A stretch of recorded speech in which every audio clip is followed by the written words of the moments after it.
Thank you for having me here today.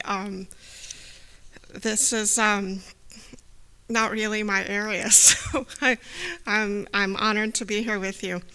I am going to be talking about a site where I work, and I think it does really connect to the earlier panel about managing change, and also, so this is sort of a managing change project as well as an engaging community project. So this is the Rinconcito de Esperanza, the little corner of hope. It consists of 11 small structures on 2 adjacent lots at 812 and 816 South Colorado Street in San Antonio's historically majority working class Mexican American West Side neighborhood. It's representative of the once very dense massing prevalent on the west side.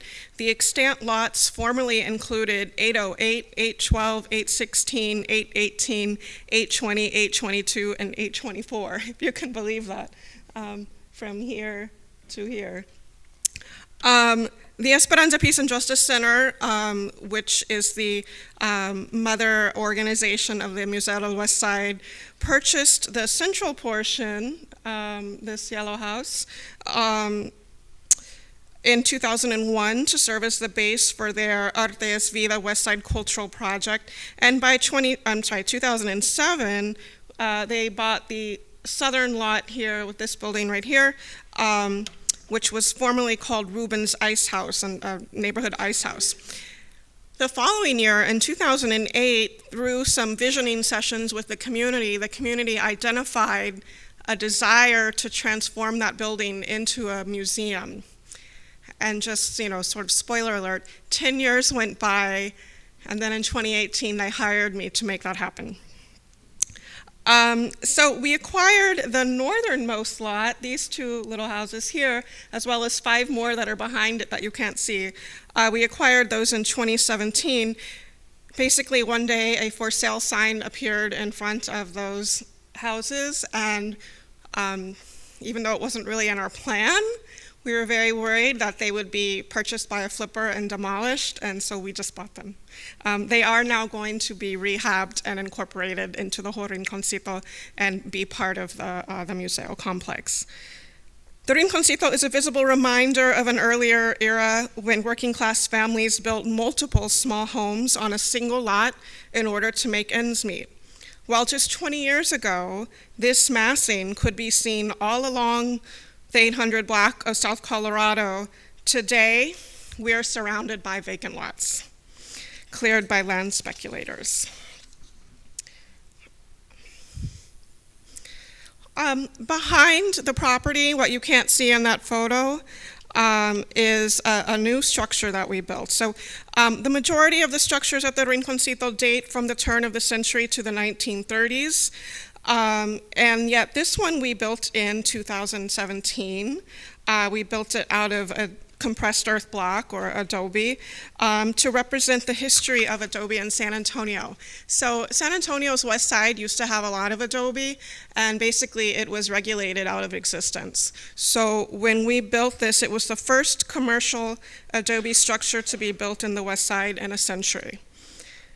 It houses our Mujer Artes Clay Cooperative, which since 1995 has offered training in clay arts to working class women of all ages. Through sculpting, drawing, painting, and the telling of their stories, their clay creations reflect the lives of the women as Mexicanas, as Chicanas, as Latinas, and as West Side residents.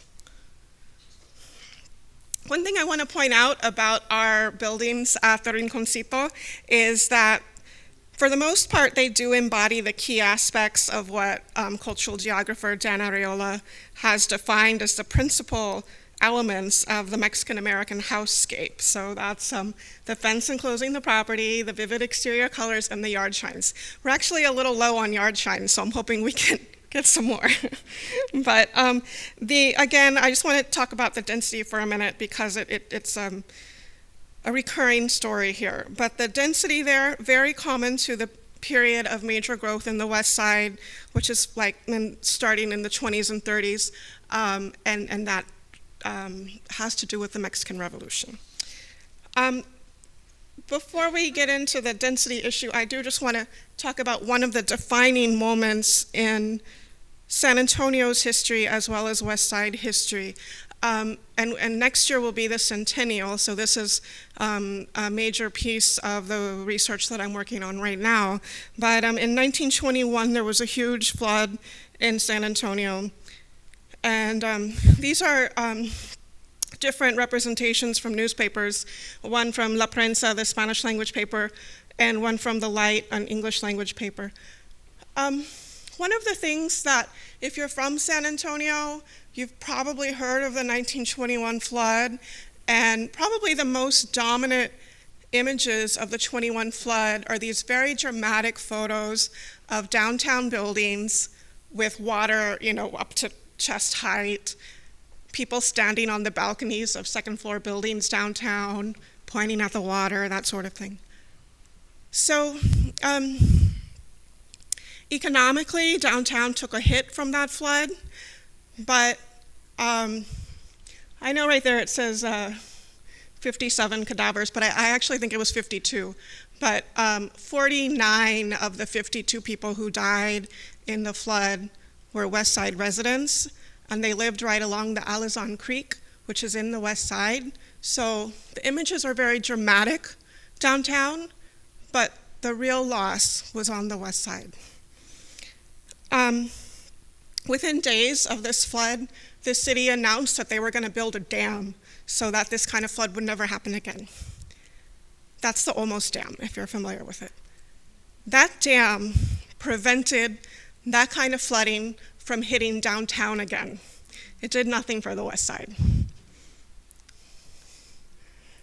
This is the kind of photo that I think of when I think of the 1921 flood. This is a man looking for bodies along the Alizon Creek where people's homes were literally just washed away.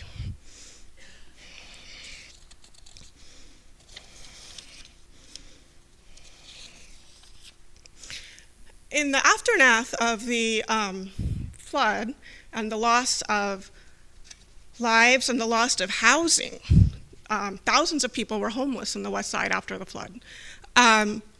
There became a movement, and this was a national movement, but certainly in San Antonio it was a very big movement to build public housing.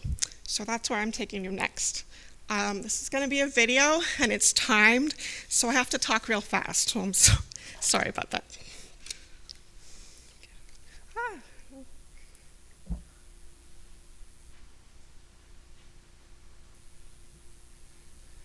Here we go. Okay, this is Rubens Ice House, a historic structure that will be the permanent home of our Museo del West Side, a community participatory museum and one of the poorest but also most historic neighborhoods of San Antonio. It's a project of the Esperanza Peace and Justice Center and will be the only museum in the West Side as well as San Antonio that focuses on stories of the working class and the working poor. We are located in the West Side, which we're slowly zooming into right now, which was an area that, unlike other parts of the city, never had racial deed restrictions, and so it was always very racially diverse. But when the Mexican Revolution broke out, thousands of Mexican refugees arrived, making it the heart of Mexican-American San Antonio. What we lack in financial capital, while we lack in financial capital, our community is immensely rich in history and culture. Our vernacular architecture, religious sites, and our plentiful murals, along with our reputation for producing numerous influential Mexican Americans, ranging from visual and performing artists to leaders in education, politics, and business, has resulted in the West Side being described as the Mexican American cultural capital of the United States. However, the West Side experienced a horrific housing shortage in the 1930s during the Great Depression and, of course, after the Big Flood. So a local Catholic priest and a Jewish architect set out to convince the federal and local authorities to step in and authorize the first public housing in San Antonio. Influenced by the worker housing in Balbuena, Mexico City, the Alizon Apache courts, also called Los Courts, replaced hundreds of makeshift one- or two-room wooden structures and provided critical housing for nearly 5,000 Mexican Americans in 1,180 units when they finally opened between 1940 and 1941. Today, despite the fact that the city has more than 30,000 people on a waiting list for public housing, and the fact that this public housing development has been reduced unit by unit to 1,800 residents and 685 units, the Housing Authority has recently announced that this will be demolished. The Alazan Courts are 2 blocks north of the Museo del West Side and about 4 blocks from San Antonio's booming downtown. So we've purchased some of these older homes around the museo's site to preserve the traditional built environment of the West Side. Meanwhile, all around us, developers have purchased and demolished dozens of small houses to make vacant lots, like this one, to sell to bigger developers, to build bigger buildings not meant for us. We all know change is coming. This is a building in the course of being demolished.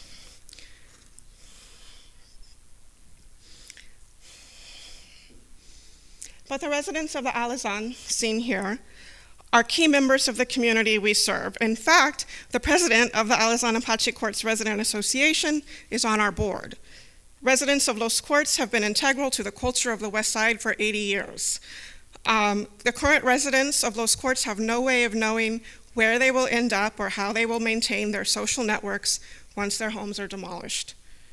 As a community participatory museum, the Museo del West Side cannot exist without our community. We are worried not only for the loss of homes for the residents of Los Courts, but also for the loss of community members for our entire neighborhood.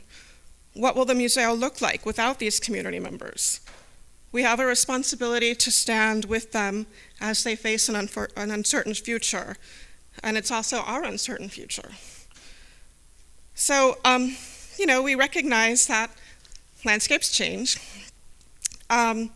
What we are wanting to do is, as part of this change that is coming to this community, is to launch a community storytelling initiative. So we have a long-standing oral history program at the Esperanza. So this is the idea here is to do a storytelling initiative with the residents of Los Courts, starting with oral history, photography, and community mapping workshops, so that the residents can share in their own words and through their own eyes how they feel and think about life at Los Courts and the changes that are coming, as well as what their hopes are for the future. Through this initiative, we will document the lives of Los Courts residents and then work with them to create a public presentation of those stories in a medium of their choosing. So this might be an exhibition or a book. It might be a series of radio broadcasts. We have a low-power radio station. It could be the production of a play based on their stories. We want to create something with a permanent component that will last another 80 plus years so that their experiences are not lost and so that we can learn from what was done to the residents of Los Courts. This will be an opportunity to empower the community through personal storytelling while also working towards our goal to not only embrace our role as community advocates, but also to work with our community to build a more equitable future.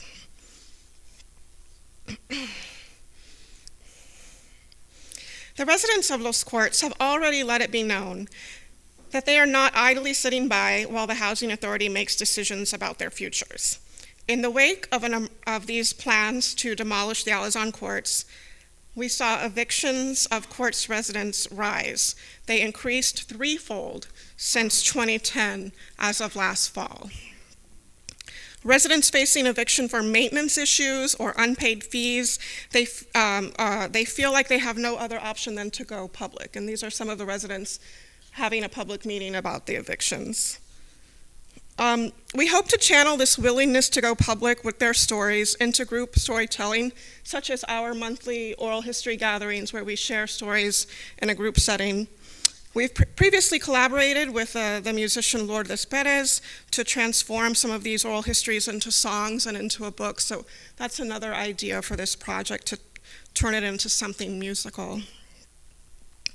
Also on our site, as I mentioned, we have the Mujer Artes Clay Cooperative, and they do a lot of clay making that tells personal stories, so we have also been thinking about doing something like that. So those are women at the Clay Cooperative.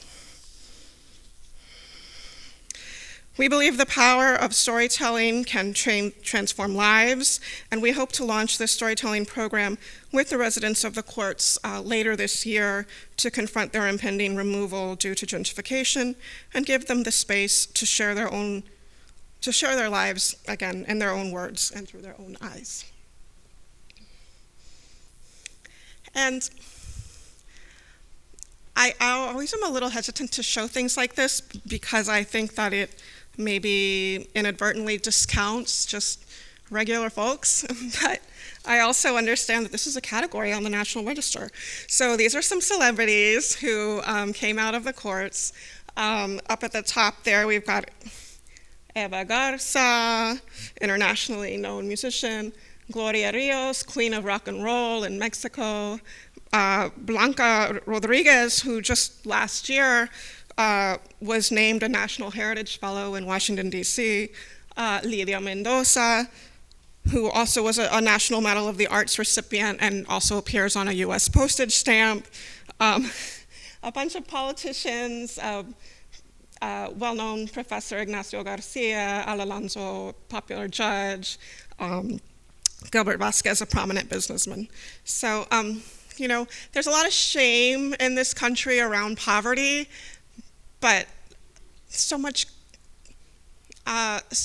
of the stories of happiness and success that come out of places like public housing get forgotten, and especially in a place like San Antonio, where the history of San Antonio tends to revolve around the Alamo or, maybe a King William walking tour, which is great, but it's not the whole story. So the Museo del West Side, we're working to document, preserve, and interpret non-architectural resources in the neighborhood, as well as we're actually doing the work of saving architectural resources in the neighborhood. We do want to challenge that limited view of San Antonio history, to incorporate the West Side, to incorporate the fact that San Antonio is largely a working class city. And so where is all of that history? We're doing this through engaging the community in oral histories, which we hope will have a kind of a snowball effect to reveal further histories, that we can use those stories to interpret the landscape, that we can use those stories to try to encourage the city to think beyond demolition. Are there other alternatives? So we want to figure out how can we connect cultural landscapes to some social justice and engage the city and its decision-making processes through our community storytelling. Thank you.